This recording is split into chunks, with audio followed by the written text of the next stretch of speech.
Hello and welcome to Everyday Oral Surgery. This is your host, Dr. Grant Stucki. I am an oral and maxillofacial surgeon practicing in Denver, Colorado. The goal of this podcast is to connect, learn, and inspire. In this podcast, you'll be hearing from OMS surgeons all over the globe discussing ways to improve the practice of oral and maxillofacial surgery. Most information shared in this podcast will be based on personal experience and opinions, so please supplement what you learn here with approved research studies. Without further ado, please enjoy today's episode. All right, welcome everyone back to another episode. Welcome to Everyday Oral Surgery, where we talk about the good, the gritty, and the human side of being an oral surgeon. So first off, a couple announcements I had for you. One is that I'm doing a series of episodes. They're solo casts. Or at least usually they'll be solo casts where I do it by myself, and I'll share kind of a brief story about work or life and kind of the principle behind it that I've found can apply to the work we do as oral surgeons. So, and a lot of these stories and scenarios come from my blog posts. I try to write a weekly blog post. So you can go on the website, check it out, everydayoralsurgery.com. I always love it when people go on there and write comments and give their thoughts on the topics as well. The other announcement I have is that I'm doing a kind of a single day course. It's called Enhancing Surgical Outcomes with Platelet-Rich Fibrin and Exparel in Oral Surgery. So that's in Denver on December 11th. That'll be 4 CE credits, and you can sign up through the collectiveeducationsociety.com website. I'll put a link to that as well in the show notes if anyone's interested in that. So for today's topic, let me start with a question. And my question for you today is, how do you find joy in surgery when your back's hurting, your schedule's overbooked, and your favorite assistant called in sick? Okay, have you ever had one of these days where it's kind of like when it rains, it pours, and all the crap hits the fan? And so it can be hard to stay positive and to have a good day when a lot of stuff's going wrong. I mean, let's be real. Sometimes it's hard to love your job when you can barely twist your neck because it's hurting,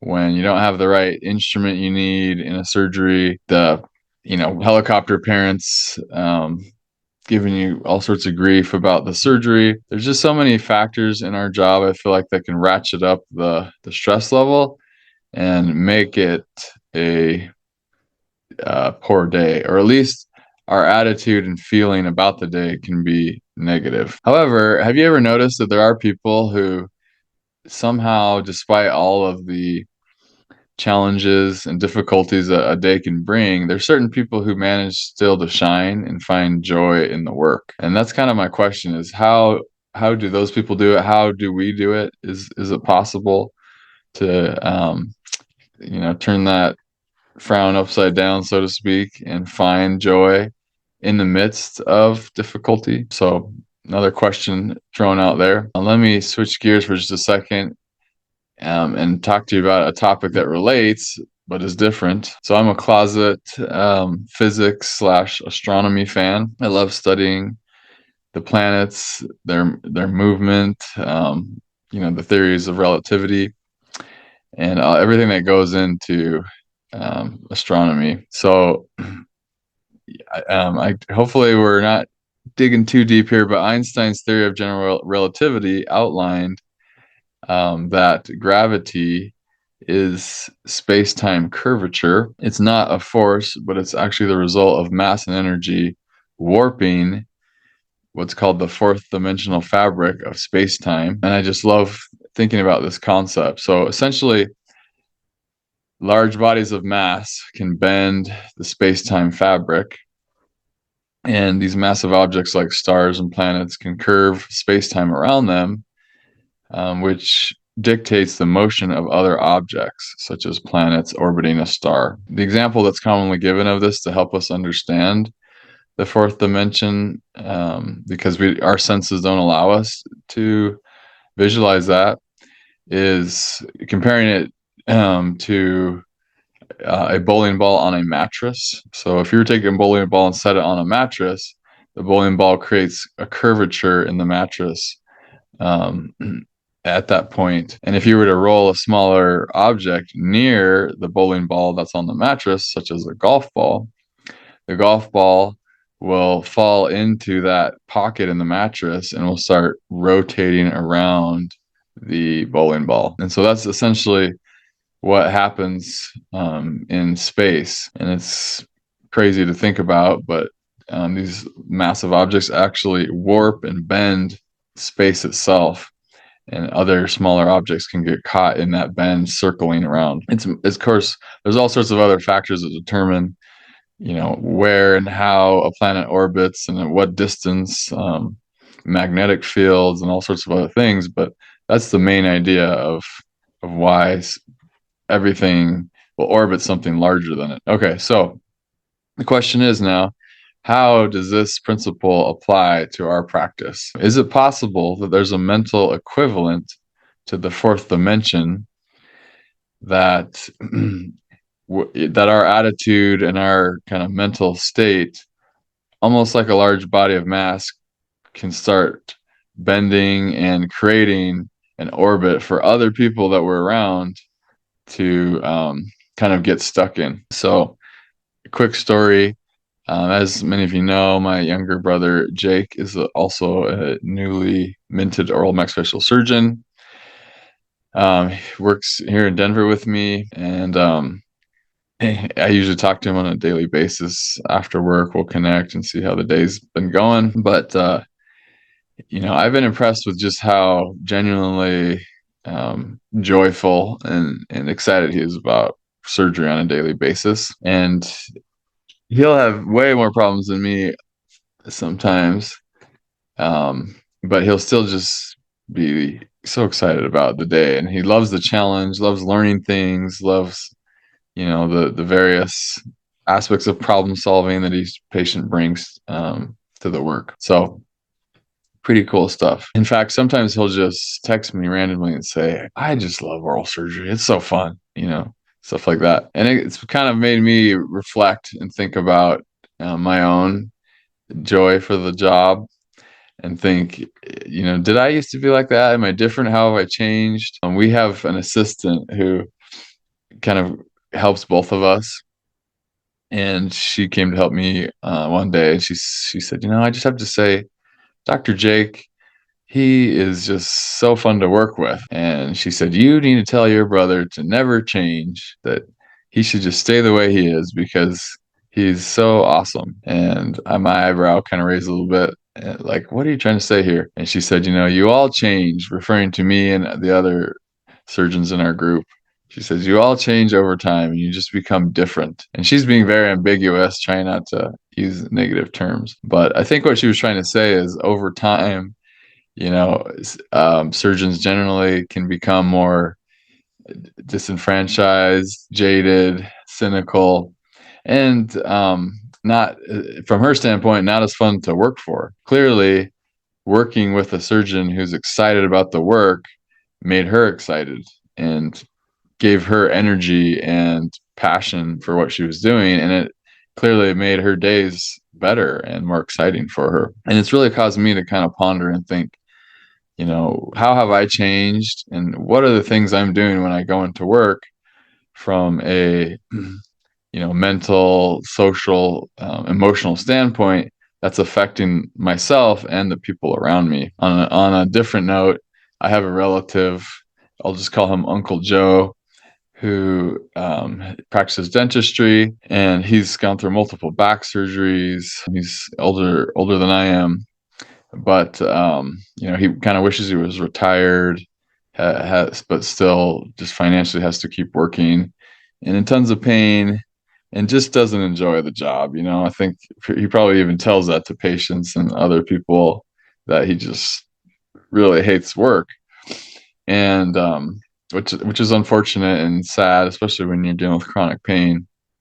But that in itself creates a negative kind of orbit, and the assistants you work with, the front desk staff, the patients sense that negativity, and they get stuck in the orbit, and they are more likely to be negative. The work itself is more likely to turn out with poorer outcomes. So I just think it's so interesting, the power of our attitude and what orbit and energy we bring into our practices. I think honestly really is kind of like Einstein's relativity theory, where that we would create a curvature that other people fall into. And so how important for us to be intentional about the energy we bring into us at work, with us into work. So I think number one, it starts with awareness. I have to catch myself and think, yeah, I'm actually bending the room right now. I'm bending the mental status of everyone around me. And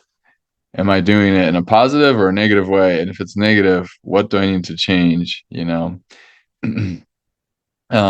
all, and I think one is being aware of what are our triggers, right? We all have certain pet peeves, things that are more likely to throw us over the edge than another. And so knowing what those are and trying to mitigate the situation, and of course, every day won't be perfect, but if you recognize, hey, when I'm in this situation, if I don't have the handpiece I want, or such and such a situation, assistant isn't there, or a certain type of patient comes in and that throws me over the edge, I need to be aware of that, and I need to do what I can to decrease the chance of that happening. So one challenge for you this week is to write down what drains your energy at work. What are your top three kind of negative energy producing things? Write those down, and then pick one to focus on this week. How can I decrease the chance of that happening? Then write down the top three things that boost your energy at work. What are those things? How can you make that more likely to happen this week? And I think this is a good topic to discuss, in a safe place, especially if you can, with team members, and say, hey, I recognize when this, and this happen, I'm more likely to bring a negative energy. I don't want that to happen. I want to bring a positive energy to work. And here's some of the things that can help me. In fact, I just being aware of it. So if you guys are sensing negative energy, I would appreciate it if you said, hey, doc, we're getting some negative vibes here. What's going on? Let's talk about it. I have assistants and staff members that will do that for me, and I always appreciate it. And I have to take a deep breath and say, yeah, you're right, I am kind of in a bad mood, let's reset. And sometimes I kind of need that third person to show me that. So I don't have any earth-shattering solutions to the problem, but I think if we're just aware of how we can really bring an energy that affects those around us, likened to the sun, and how it brings other planets into orbit and can make those planets full of life and energy and growth. That's what we want in our practices. We want to be that sun that's radiating energy and warmth and power, so that those planets around us can grow and evolve and become fantastic. So hopefully that helps. I have 3 book recommendations that go along with this topic. The first one is called On Fire by John O'Leary. Just read this book, fantastic book. In fact, they just made a movie out of it. A fantastic book on basically embracing the difficult things that happen in your life and seeing those things as kind of beneficial. He was a young boy who was burned by gas. He had a gas fire. He accidentally lit a gas can on fire. It blew up, scarred his whole body. And he says if he could do it again, he would, because of all the learning and the growth, personal growth, that came from that horrible experience. The second one is called The Alter Ego Effect by Todd Herman. This is a cool book, and it's a very interesting concept about kind of mentally switching gears and becoming someone else for the sake of changing the energy that you have. And they gave examples such as Beyonce. She has this alter ego, Sasha Fierce, that she had because she was very cautious and kind of more reserved and timid, and she had to use this alter ego to kind of bring out the wild side. Bo Jackson had an alter ego as well. I think it was Freddie, kind of like this aggressive Freddy Krueger type guy. There's Eminem, Slim Shady, but people actually use these alter egos to achieve pretty incredible things. In fact, they share this example. I love this test they did. They put small kids, like 7, 8, 9-year-olds, in a room, and they gave them a problem to solve. and they tested how long it took them to solve the problem. And then they did it again, but this time they gave them costumes to wear. And they found out that when the kids had costumes and they became, like Batman or Superman, they solved the problem quicker. They thought more aggressively and could just, it was very interesting. All just putting on a costume and things like that changed the way they functioned and solved problems. So pretty cool. And then of course my last book is All Time Great, Can't Hurt Me by David Goggins. This book is one of my favorites. Absolutely incredible when it comes to harnessing your mental power and being deliberate with basically your mental strength and doing things that improve your mental strength and not giving up mentally, but bringing that positive energy. Unfortunately, this book is chock full of swear words, so I apologize for that. But if you can get past the swear words, the content of this book is just absolutely phenomenal. Anyways, hope that helps. Feel free to drop me a text or an email with your comments on this topic. And look forward to doing another episode soon. Thank you. Thank you so much for listening to this episode of Everyday Oral Surgery. For more information on these podcasts, please visit everydayoralsurgery.com.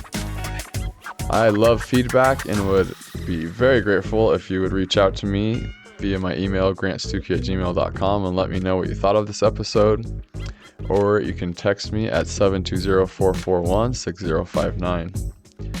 Additionally, if you have any topics you'd like to hear about, or if you would like to be a guest on the podcast, please email or text me. I found many of my interviewees through people who have been contacting me and have been listening, and I've gotten so many great ideas for more podcasts, and that's what helps keep the podcast rolling. So I really appreciate you making that extra effort and helping me out with feedback and knowing what to do next on the podcast. Thank you so much.